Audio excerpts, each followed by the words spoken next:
अध्याय 9 राज विद्या योग। राज विद्या द्वारा योग। भगवत गीता अध्याय 9 श्लोक 1।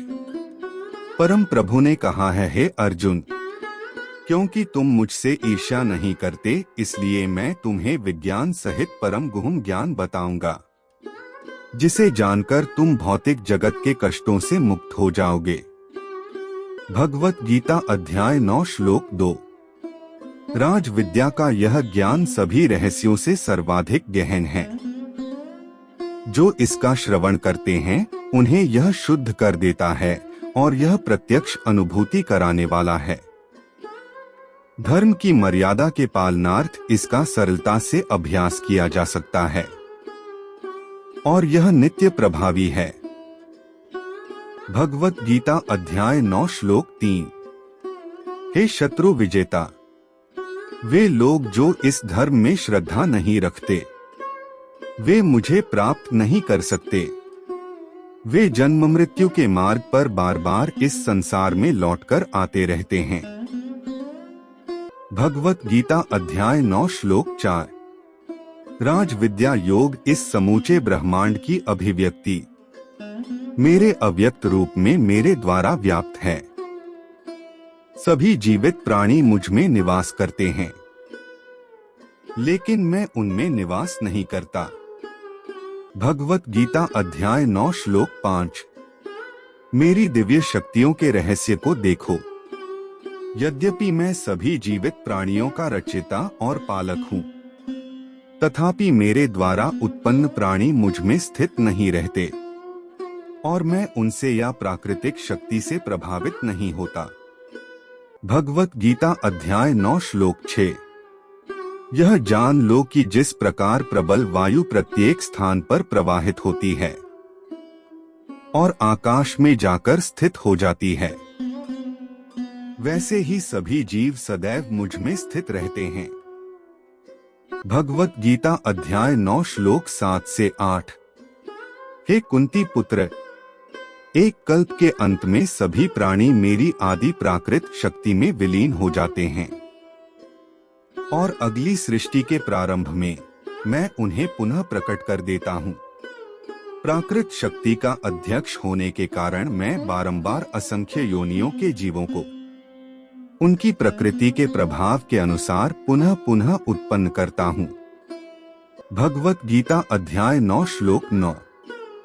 हे धनंजय, इन कर्मों में से कोई भी कर्म मुझे बांध नहीं सकता।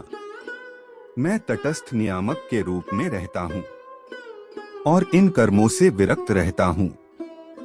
भगवत गीता अध्याय 9 श्लोक 10। हे कुंती पुत्र, यह प्राकृत शक्ति मेरी आज्ञा से चर और अचर प्राणियों को उत्पन्न करती है। इसी कारण भौतिक जगत में परिवर्तन होते रहते हैं। भगवत गीता अध्याय 9 श्लोक 11। जब मैं मनुष्य रूप में अवतार लेता हूँ, तब मूर्ख लोग मुझे समस्त प्राणियों के परमात्मा के रूप में पहचानने में समर्थ नहीं होते। भगवत गीता अध्याय 9 श्लोक 12।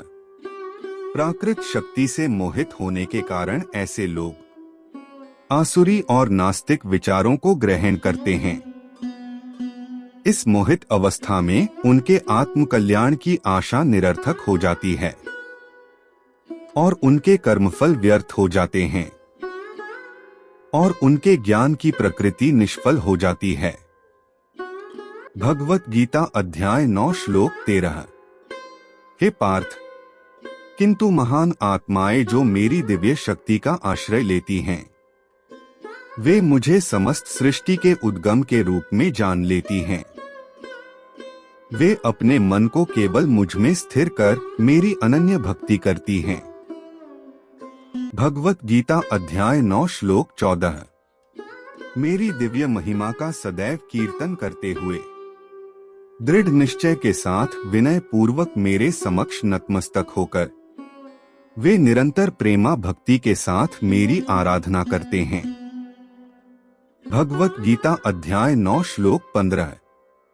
अन्य लोग जो ज्ञान के संवर्धन हेतु यज्ञ करने में लगे रहते हैं, वे विविध प्रकार से मेरी आराधना में लीन रहते हैं।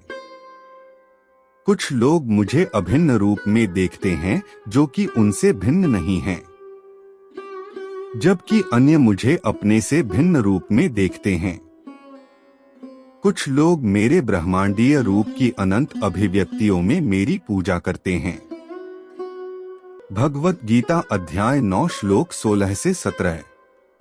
मैं ही वैदिक कर्मकांड हूँ, मैं ही यज्ञ हूँ, मैं ही पितरों को दिया जाने वाला तर्पण हूँ, मैं ही औषधीय जड़ी बूटी और वैदिक मंत्र हूँ, मैं ही घी, अग्नि और यज्ञ का कर्म हूँ, मैं ही इस ब्रह्मांड का पिता, माता, आश्रय और पितामह हूँ, मैं ही शुद्धिकर्ता, ज्ञान का लक्ष्य और पवित्र मंत्र ओम हूँ, मैं ही ऋग्वेद, सामवेद और यजुर्वेद हूँ। भगवत गीता अध्याय 9 श्लोक 18। मैं सभी प्राणियों का परम लक्ष्य हूँ और मैं ही सबका निर्वाहक, स्वामी, धाम, आश्रय और मित्र हूँ।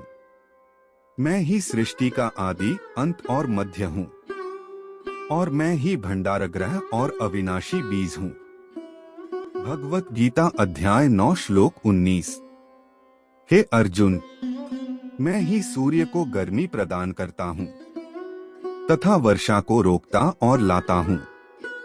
मैं अनश्वर तत्व और उसी प्रकार से साक्षात मृत्यु हूँ। मैं ही आत्मा और उसी प्रकार से मैं ही पदार्थ हूँ। भगवत गीता अध्याय 9 श्लोक 20। वे जिनकी रुचि वेदों में वर्णित सकाम कर्मकांडों में होती है, वे यज्ञों के कर्मकांड द्वारा मेरी आराधना करते हैं। वे यज्ञों के अवशेष सोमरस का सेवन कर पापों से शुद्ध होकर स्वर्ग जाने की इच्छा करते हैं। अपने पुण्य कर्मों के प्रभाव से वे स्वर्ग के राजा इंद्र के लोक में जाते हैं और स्वर्ग के देवताओं का सुख ऐश्वर्य पाते हैं। भगवत गीता अध्याय 9 श्लोक 21। जब वे स्वर्ग के सुखों को भोग लेते हैं और उनके पुण्य कर्मों के फल क्षीण हो जाते हैं, तब फिर वे पृथ्वी लोक पर लौट आते हैं। इस प्रकार वे जो अपने इच्छित पदार्थ प्राप्त करने हेतु वैदिक कर्मकांडों का पालन करते हैं, बार बार इस संसार में आवागमन करते रहते हैं। भगवत गीता अध्याय 9 श्लोक 22। किंतु जो लोग सदैव मेरे बारे में सोचते हैं और मेरी अनन्य भक्ति में लीन रहते हैं एवं जिनका मन सदैव मुझ में तल्लीन रहता है, उनकी जो आवश्यकताएं होती हैं उन्हें मैं पूरा करता हूँ और जो कुछ उनके स्वामित्व में होता है उसकी रक्षा करता हूँ। भगवत गीता अध्याय 9 श्लोक 23। हे कुंती पुत्र, जो श्रद्धापूर्वक अन्य देवताओं की पूजा करते हैं वे मेरी भी पूजा करते हैं, लेकिन वे यह सब अनुचित ढंग से करते हैं। भगवत गीता अध्याय 9 श्लोक 24। मैं ही समस्त यज्ञों का एकमात्र भोक्ता और स्वामी हूँ, लेकिन जो मेरी दिव्य प्रकृति को पहचान नहीं पाते वे पुनर्जन्म लेते हैं। भगवत गीता अध्याय 9 श्लोक 25। जो देवताओं की पूजा करते हैं वे देवताओं के बीच जन्म लेते हैं। जो पितरों की पूजा करते हैं वे पितरों की योनियों में जन्म लेते हैं। भूत प्रेतों की पूजा करने वाले उन्हीं के बीच जन्म लेते हैं और केवल मेरे भक्त मेरे धाम में प्रवेश करते हैं। भगवत गीता अध्याय 9 श्लोक 26। यदि कोई मुझे श्रद्धा भक्ति के साथ पत्र, पुष्प, फल या जल ही अर्पित करता है, तब मैं प्रसन्नता पूर्वक अपने भक्त द्वारा प्रेम पूर्वक और शुद्ध मानसिक चेतना के साथ अर्पित वस्तु को स्वीकार करता हूँ। भगवत गीता अध्याय 9 श्लोक 27।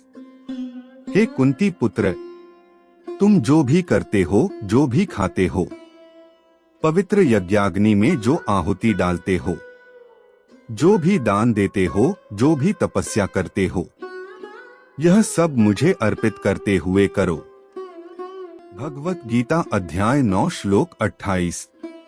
इस प्रकार सभी कार्य मुझे समर्पित करते हुए तुम शुभ और अशुभ फलों के बंधन से मुक्त रहोगे।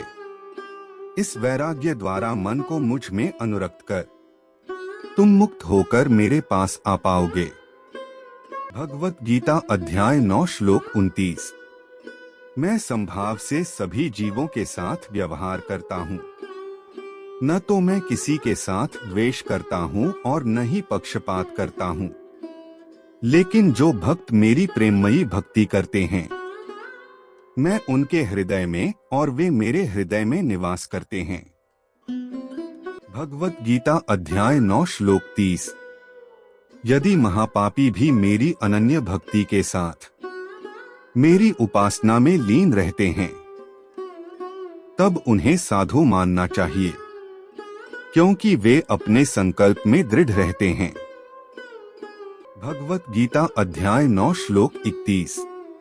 वे शीघ्र धर्मात्मा बन जाते हैं और चिरस्थायी शांति पाते हैं।